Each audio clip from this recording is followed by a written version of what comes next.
Hello, everyone. Welcome to the first session of our Environment and Ecology Current Affairs of August month in our monthly current affairs series. Now, how will we approach the environment and ecology following the same footsteps that we have done in the governance, in the IR, in the economy? Similarly, we will try to give more structure to our ecology and environment and ecology section as well. When it comes to the five questions that we discuss, we'll also take up the five questions from the ecology portion, whether it be the static or the current affairs. And we'll make sure that over the period of 7 to 8 months, our journey in environment and ecology, we try to cover maximum of the syllabus, including the static ones, a lot of wildlife sanctuaries, a lot of national parks, a lot of tiger reserves, right? So as to make sure that we cover everything comprehensively, concretely, objectively. Let's go ahead and continue. Starting with the first one, that is flora and fauna. So the first one is hornbill. So hornbill is basically found in the tropical and the subtropical Africa and Asia. There are around 9 varieties of hornbill, found in India. Two are very famous. That is the great hornbill and the Narcondam hornbill. So we'll read about those two. They're also known as the forest engineers and the farmer of the forest because they play a very key role in dispersion of the seeds of these trees, and that led to the prosperity of the forest. So for example, these birds, they go from tree to tree, right? For example, they sit on a tree, it lead to the dispersal of the seeds, and that lead to the more forest integrity, improves the forest integrity of that particular place, right? So in Arunachal Pradesh, that is in the news. So forest cover loss threatens thornbills in the Arunachal Pradesh, especially in one of the reserve forests that we will discuss, right? That provides the context to prepare for the hornbill. So basically, we have one hornbill, that is Narcondam hornbill. That hornbill is endangered in nature. This is Narcondam hornbill, okay? And the Narcondam island is in the Andaman and Nicobars. Okay? Chalo. So this is Narcondam hornbills. Second is the great hornbill. Now the great hornbill, you can see that there is a special headgear type of a thing. Okay? More importantly, remember that hornbill, the great hornbill, is the state and bird of the two states, Arunachal Pradesh and the Kerala. So these are the state birds, as you have seen in the prelims discussion as well. That state birds and the state animals I'll be very specifically focusing upon. Okay? Conservation status is vulnerable of the great hornbill. Narcondam hornbill is endangered.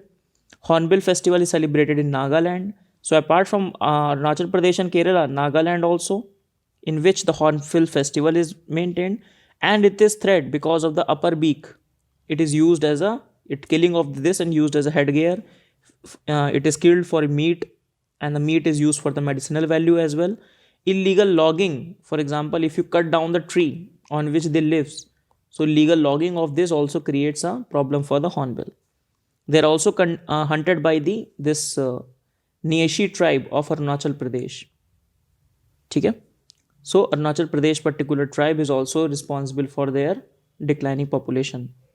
Now this was the forest which was specifically in news, which contains the 3 species of hornbill. Okay, we don't have to remember all the 3 species of hornbill, but we need to remember the key species of hornbill, that is great hornbill and Narcondam hornbill. Now the location of this Papuam Reserve Forest is between the Pakke Forest Reserve and the Itanagar Wildlife Sanctuary. Now when you see the map of the Arunachal Pradesh, so this is their Pakke Tiger Reserve is there, right? Eastern side of the Arunachal Pradesh. Namiri Tiger Reserve you can see. And it is also declared as an endemic bird area by the BirdLife International. More importantly, remember the vegetation in which it is being there. Because in UPSC, what kind of a question you can expect? They can give you a lot of points. Okay, this reserve forest have this much vegetation. This has this species of hornbill. Then identify the reserve forest. So it is subtropical day, dry, evergreen and semi-evergreen in the higher areas, and in the lower areas and the higher areas it has subtropical broadleaf hill forest. Okay? Now this is why it is in the news, because around 76% of the forest cover has declined over the period of 2013 and 17. So in all, in this situation, we have read about Hornbill, Great Hornbill, Narcondam Hornbill, and Papuan Reserve Forest, in which this particular specific news was there. Let's go to the next one. That is dhole. That is the Asian wild dog. It's a carnivore who is endangered in category. He is the apex predator in the forest ecosystem, also known as the Asian wild dog, Asiatic wild dog, Indian wild dog, whistling dog, red dog, or mountain wolf. ठीक. If you talk about the range, so in India specifically, you can see the central India, the South India, it's present, and also in the North India. Then in the Southeast Asia, it is also present. So Karnataka, Maharashtra, and MP, it's been said that they put a high pedestal of the conservation of the dhole or Asian wild dog. India does not have any specific targeted management plan for these species. So they were in the news because of some man-human conflict article came in the newspaper, because of which they were in the news. The next is the barn owl. Owl. So it's not important, first of all, because it's a very specific news and the status of these owls are also least concerned. But how they are used in the Lakshadweep. So basically they are used for the biocontrol killing of these rodent rats. Right? Because these rats are causing damage to the coconut yield of the Lakshadweep. So what they do, they use these barn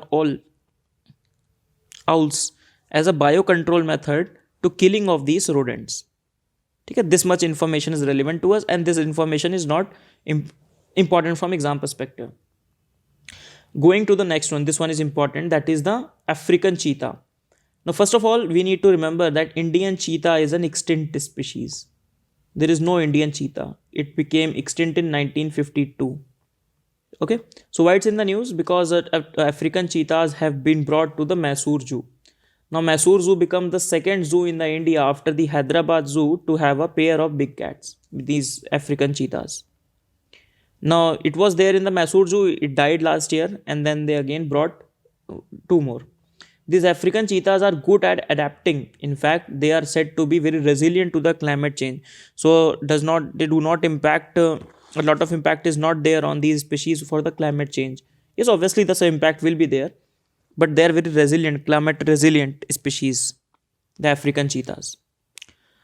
Now, some stories also lifted. For example, in 2012, Supreme Court has stayed of introduction of the African cheetah into the Indian habitat. So it was proposed from the side of the NTCA, let us have some African cheetah because Indian cheetah is no more. Let us introduce some African cheetah in Indian habitat in the in situ conservation area. That is, for example, National Park, Wildlife Sanctuaries in that. But Supreme Court has stayed upon it. So recently in January 2020, they have lifted this particular 7-year ban, 7-year stay. Okay? So, for example, just to recall, in May 2012, the top court has installed the plan to initiate a foreign cheetah into this Palpur Kuno sanctuary. Because in this Palpur Kuno sanctuary, the Asiatic lions were also about to be transferred. So, Supreme Court said, no, do this, don't do this, cheetah wala thing. Then later on in 2020, they have said, okay, fine, let's go ahead. Right? So Supreme Court has directed the NTCA to introduce African cheetah into the Indian habitats. That is the news from January 2020. And the recent news was with respect to the Mysore Zoo. So that is why I told you, I'll discuss all the current affairs that was there in the last year as well with respect to that particular topic. Now African cheetah, let us see some difference between African cheetah and the Asiatic cheetah. Now when the Asiatic cheetah is not extinct in India, then where it lives? It lives only in one country, that is Iran. In fact, only 40 to 50 are left in Iran. That is why they are critically endangered, these Asiatic cheetahs. Whereas African cheetahs are huge in number, around 7,000 numbers are left out in the wild. And that is why it is vulnerable in nature. Thoda sa, if we can relate these species background also to the conservation status, we can easily recall and remember it. That becomes easy for us to remember. Then African cheetah, you can see, it is the Asiatic cheetah is more pale in color. it is smaller in shape. Asiatic cheetah, African cheetah is very big as compared to the Asiatic cheetah is very small, furry, and it has a cat-like appearance. So if they go and stretch, they can ask you about this also. ठीक है, चलो. Cheetah, tiger, elephant, these species are very very important. Now let us come back to one very specific ecological concept, that is source and sink dynamics. What is say? So basically there are two types of habitats. One type of habitat that is of good quality, that is known as the source habitat. A good quality habitat where if any population is present, the number will increase. That is a source habitat. Second, there is a sink habitat, which is of a low quality habitat, ठीक है. Now source sink dynamics are a theoretical model used by ecologists to describe how because of this different habitat quality, where do the population of the species go. Now with respect to tiger, it has been found out that the tigers in India live in the source habitat only 60%. 40% of the tiger link in the sink habitat. 40%. So 33% of the tiger live outside of their sources, that is tiger reserve. Within the tiger reserve also there will be some source and sink with respect to that. Hence it was suggested that we need to create buffers. So not only the tiger reserve but also the buffer areas, because the tigers tend to live in these. Sometimes a lot of tiger tend to live outside these source area as well. In this regard, there is one more concept, that is ecological trap. Now if in the UPSC the question will be with respect to the source and sink dynamics is in the news, what is this relates to? Option 1, it is related to the climate change technologies. It is related to the greenhouse gas emission, something like that. Third, it is related to the habitat of a particular species, something like this. So from the name itself, it's not very clear. And when this is the situation, when from the name itself, the situation or the question is not very clear, it becomes tough. And hence we need to focus on it. And just by knowing this particular concept, we can easily differentiate and we can easily demarcate that what is the right answer. Now, similar to it, there is one more concept, that is a ecological trap. So this basically gives an example how an animal sees this source and sink. Now this says that for an animal, the source and sink over the period of time can change. But many a times animals fail to get the cues to understand that this habitat has changed from source to sink, or the quality of the habitat has deteriorated. Okay? And because of this lack of understanding, lack of cues, they actually sometimes organisms actually prefer sink areas over the source patches, and that lead to the decline in their population sometimes. Because obviously if they live in the habitat area, better area, their population will grow more, they will have a better population growth, better breeding rate and all these things. Okay? So the concept stems from the idea that organisms have an active selecting habitat must rely on the environmental cues. Now for example, they have given this example of an bird. Now it has an habitat A, one of high quality, habitat 2 of medium quality. But habitat 1 has changed to habitat 1 dash of low quality. But still the bird prefers this habitat because it has gone accustomed to it. It has not realized that habitat 2 is not better as compared to habitat 1 dash. Okay? So this is the basic idea. Don't get too much confused, but just understand if the question comes in the source and sink dynamics or the ecological trap, it is more related to the habitat selection. It is the result of the getting to the falsely attractive habitat. These are just theoretical models to understand why a particular species sometimes prefer in fact the not a better habitat, even if that habitat is having a poor quality as compared to the other present alternative. Okay? Chalo. The last fact that we're going to discuss, that is a Suraksha portal. So on 12th August, we all celebrated the National Elephant Day. We celebrated a National Elephant Day. So Suraksha portal has come, that a national portal on the human elephant conflict, ठीक है. So reducing this human element conflict, in fact in our UPSC, man animal conflict becomes a very important topic for GS3 environment. ठीक है. So prepare for it if you are giving the mains 2020 or mains 2021. So it's a collection of the, so what this Suraksha portal will do, it will provide the real time information for managing the conflict on a real time basis. ठीक है. So robust solution to bring an end to the human elephant conflict. So that is the end of the discussion. We have discussed 10 facts. Now we'll go to the 5 questions. A lot of questions are from this year's or previous year UPSC questions. Starting with the first one, that is, which of the following are the most likely places to find a musk deer in their natural habitat? Which of the following are the most likely places to find the musk deer in its natural habitat? Ascot Wildlife Sanctuary, Gangotri National Park, Kishanpur Wildlife Sanctuary, Manas National Park. Select the option. You can pause the video and you could try the question. It's a this year's UPSC question only. Now, such questions, how to deal with such questions? It is a very random species, you will say. Random species found in random sanctuaries. How will we get to know? Now, first of all, you must know that Manas National Park is in few of the things that you know. Manas National Park is in Assam. It's in Assam, for example. You know Gangotri National Park will be in the Uttarakhand. So these are the 2 facts you know. This question comes in according to my how I classify the current affairs in the strive category. So we have 3 categories, that is must, strive and no zones, that don't worry zone. So this comes in the strive zone. How you can get it? Basically, musk deer is a state animal of the state that is of Uttarakhand. So it is a state animal of Uttarakhand. Take first cue we have. So this is one thing that you strive to know.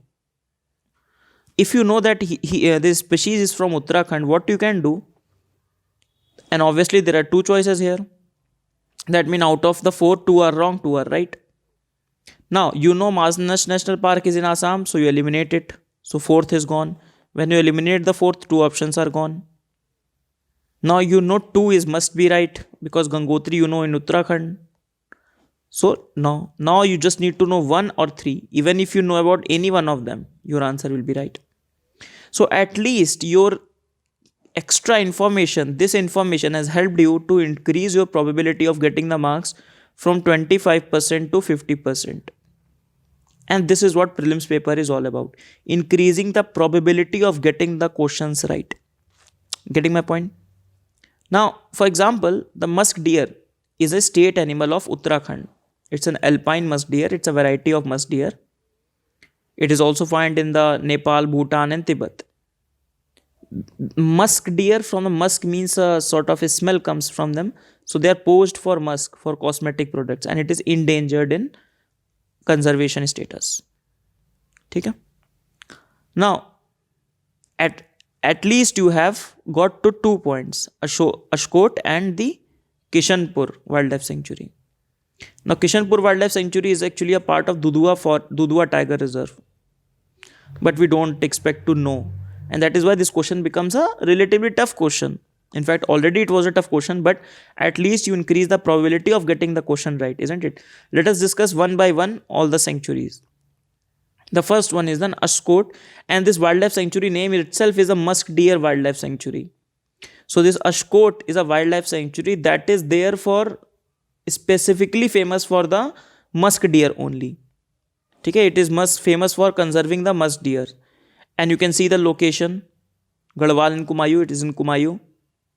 Now in Kumayu you can see it's near the disputed territory that we have studied, that we will study. Basically, previously we have studied the Nepal disputed territory. So international boundary formed by river Kali near the Pithoragarh district. Okay.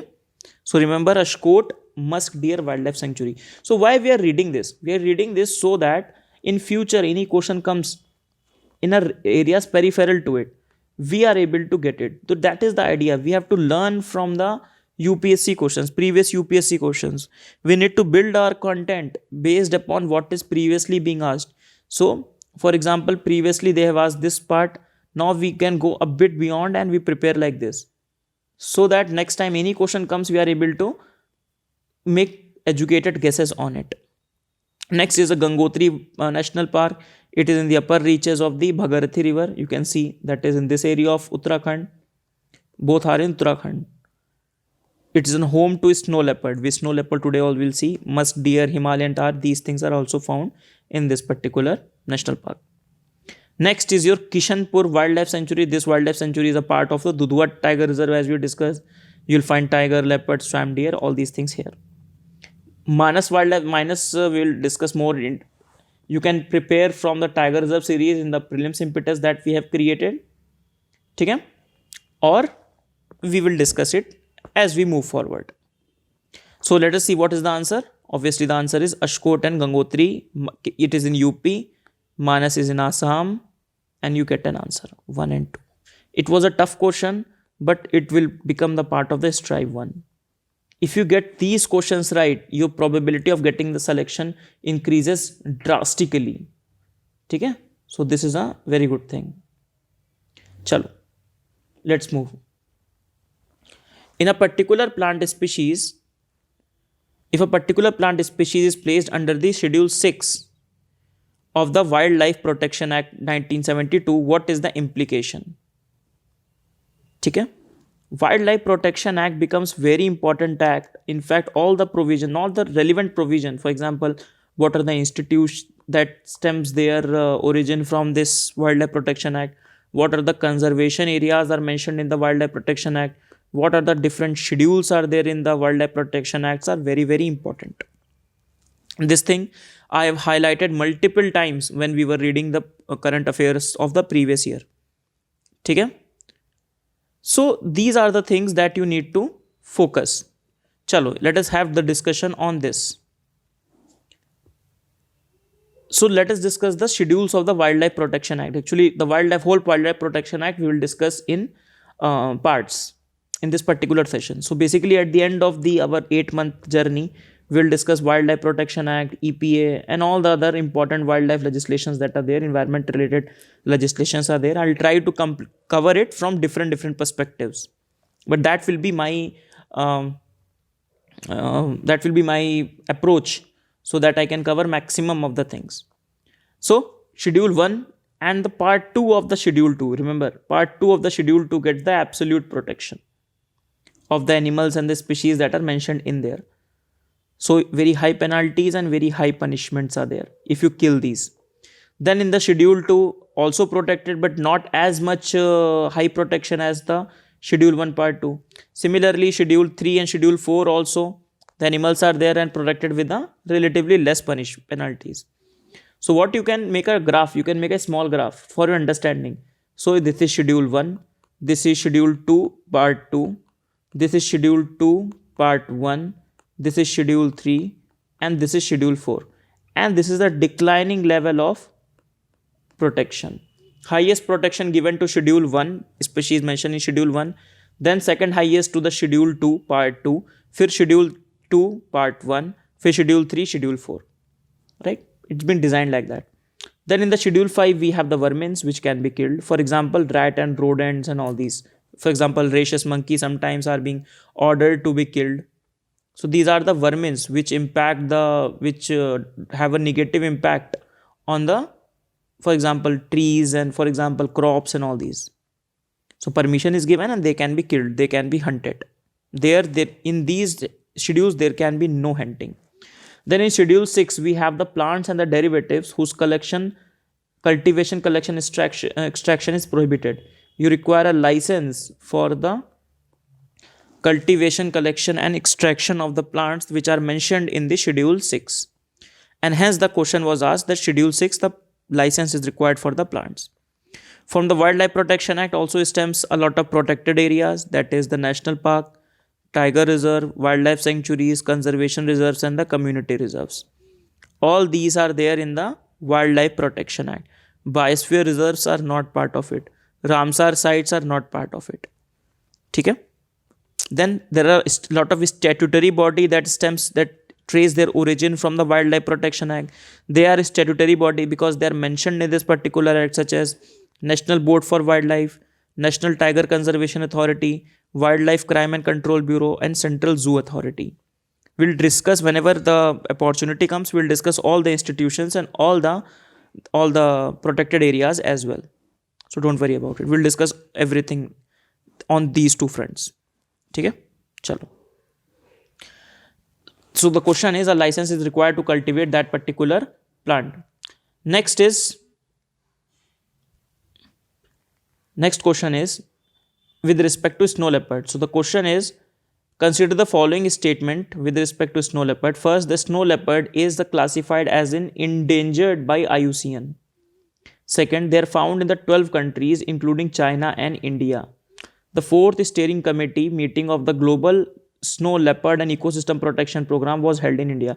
So it's a basic current affair question for us. We can neglect the third part and you can try to give the answer.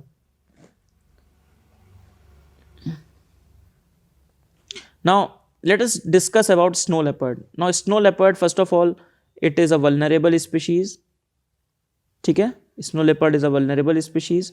It is found in the upper reaches of Himalaya. For example, in Himalaya, either in Kashmir, in Ladakh, in Himachal Pradesh, Uttarakhand, Sikkim, Arunachal Pradesh. So both here in this Himalaya and the eastern and western both Himalayas. We also have Project Snow Leopard, which was started in 2009 as a centrally sponsored scheme. Snow leopard.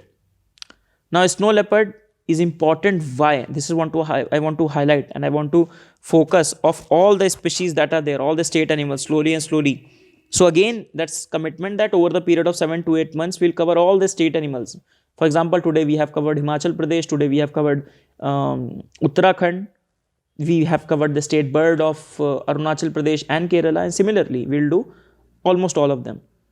So snow leopard is a state animal of the Himachal Pradesh. ठीक? It is found in the state, as we discussed, Jammu and Kashmir, Ladakh, Himachal, Uttarakhand, Sikkim, and Arunachal Pradesh. Last time it was in the news because it was observed, 4 snow leopard have been observed in the Nanda Devi National Park. They have been observed in Uttarakhand. And that's why I've taught them last year as well. So they are vulnerable and they are protected under the Schedule 1 of our Wildlife Protection Act. They are found in 12 countries and it is called the Snow Leopard Range. We'll discuss that. Some of the projects that are going on. The first Snow Leopard Conservation Center has opened. It is a part of the Secure Himalaya Initiative. We'll discuss Secure Himalaya Initiative. The Secure Himalaya, from the name itself, its initiative is taken to safeguard the Himalayan integrity and the species such as snow leopard. Then Project Snow Leopard we have seen from 2009 as a centrally sponsored scheme. ठीक? There is an international one, that is Global Snow Leopard Ecosystem Protection Program. Now this is an alliance of the NGOs, local communities, institutions and scientists of the 12 countries in which the snow leopard is found. So if you see, we'll see that what are these 12 countries are. So it's an intergovernmental alliance of, these are the partners as we have discussed. Motto is Secure 20 by 20. So these are the 12 countries which are a part of the snow leopard. You need to remember it also. And it's not very tough also. For example, India, Nepal, Bhutan. Obviously India, Nepal, Bhutan will be there. Then China ke upar Mongolia, China, Mongolia, then Russia, then India, then Pakistan, Afghanistan, Kyrgyzstan, Kazakhstan, Tajikistan and Uzbekistan. So apart from the Turkmenistan, every country is there. First, so this is how you can remember. So first, these 4 countries are there. Or you can say all the countries of SCO are there. 1, 2, 3, 4, 5, 6, 7 and 8. 8 countries of SCO are there. Shanghai Cooperation Organization. Then you have Nepal, Bhutan because of the Himalayan range. China hai to Mongolia hai. And because SCO hai to Afghanistan hai. So you can remember 4. So SCO 8 plus 1. Then China plus 1. Then China plus 2 kar lo with Russia. Right? And then 2. Nepal plus Bhutan. So this is how you need to create small bits and pieces, small stories with which you can remember, because such questions are expected, because it is an official state animal of the Himachal Pradesh. Hence you need to know about the detail about this. Some student ask me that how these all the animal species will remember. Only remember the species that are the state animal. At least this much you are expected to know. All the state animals, all the state birds, and the data is related to it, the projects related to it. Now you are expected, because of such competition, you are expected to know all these things. And yes, recently the meeting held in India, and that is why it was in the news. So first option is wrong. It is vulnerable in nature. Second, the 12 country India and China, yes. And the third is yes.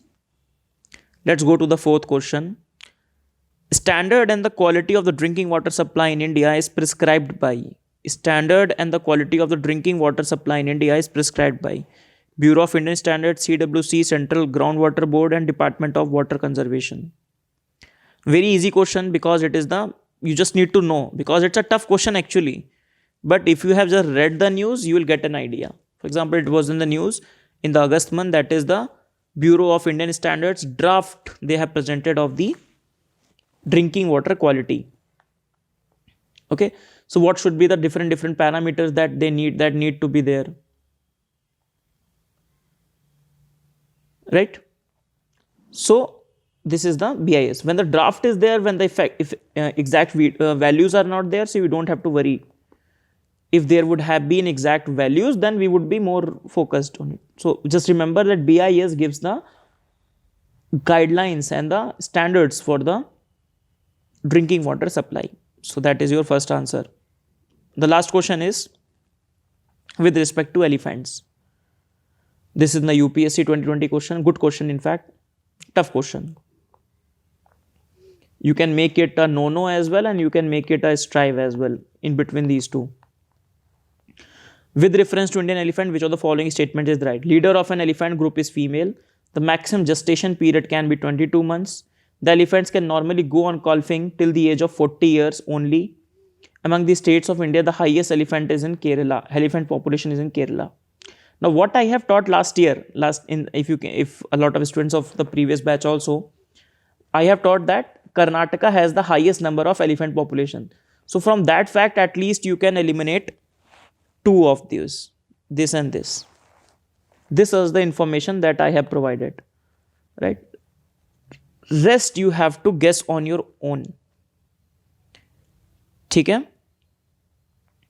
Now, for example, you can think, okay, it's only, so it's an extreme word. So if you I'm not saying that you must do, but this is one of the tricks. For example, only, so that means extreme worded statement is there. So you can avoid the third statement, and then you come with the answer of 1 and 2. Okay? Chalo. So let us see some of the points. So Asian elephant, which is an endangered species in India. Elephant is the natural heritage animal of India. So these are the few facts that we need to remember. If we talk about the population, highest is in Karnataka, then in Assam, then in Kerala. Highest in Karnataka. A lot of elephant reserves are there in the Karnataka. Some of the facts, that the oldest female which is in the group, she is the leader. So the female is the leader. The longest gestation period it has among the living species. So 95 weeks of gestation period it can have. It can give around 4 offsprings, and it can go on up to 65 years to give birth. Okay? And the age, the life expectation of the female elephant is around 60 to 70 years. It can reproduce till the age of 65. Okay? So these are the few things you need to remember. Chalo. Then what about the programs that are with respect to the elephant? First is Project Elephant. So in 1992 it emerged as a centrally sponsored scheme. So protect the elephant and its habitat, address the man-wildlife conflict, and welfare of the captive elephant. This third point keep in mind. It also includes the welfare of the captive elephants, not only the in situ protection. Also, this Suraksha portal that we have discussed previously in this particular session only, that becomes the part of the man-animal conflict, isn't it? To reduce the man with the real-time information, reduce the human-elephant conflict, we have the Suraksha portal. Okay. Now, what is the difference between Asiatic and Asiatic elephants and the African elephant? Now, Asian elephant is endangered, while the African elephant is vulnerable, similar to the African cheetah, while the Asian cheetah is critically endangered. It has protected under the Wildlife Protection Act. Okay? In India, we have the highest number of Asian elephants.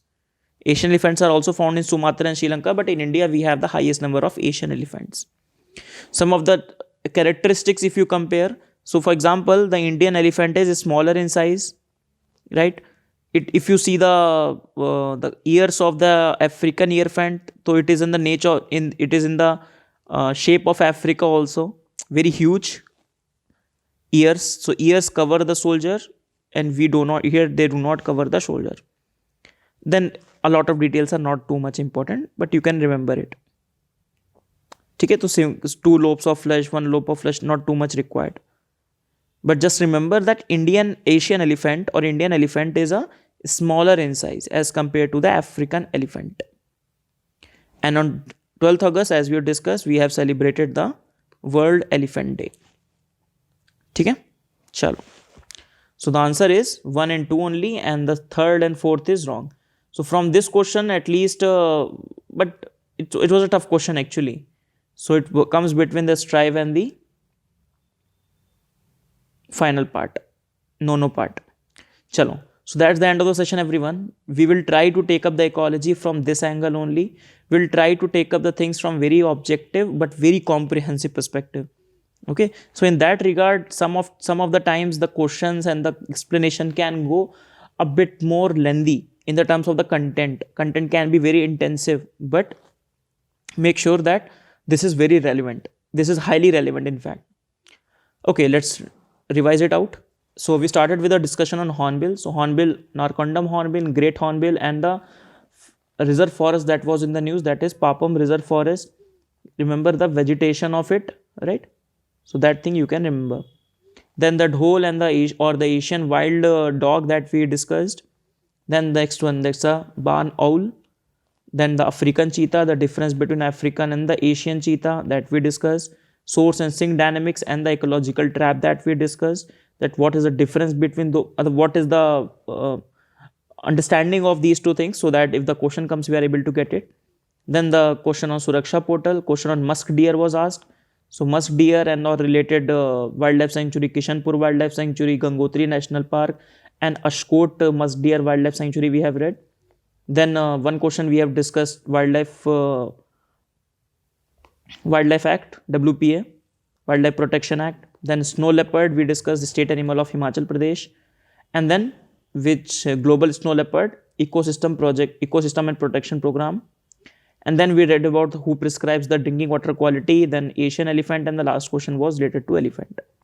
There is one thing I would like to tell you, that after the end of the session, one exercise you can take up on you, we will also take up later on from next month, that make a list. For example, animal species, make a list: critically endangered, vulnerable,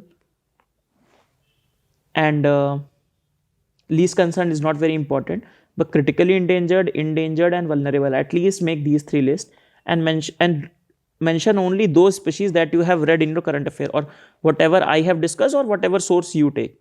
So make a small 1-page notes like this, so that at the end, in the last, you can recall from this particular page itself. And what you can do, you can make a small Indian map also. Okay, Himachal Pradesh done, Uttarakhand done. One map for state birds, Kerala done, Arunachal Pradesh done, and Kerala done. Like that. These small steps will go a long way to get the things done. So that's the end of the session, everyone. We'll see you in the next class. Bye-bye. Thank you.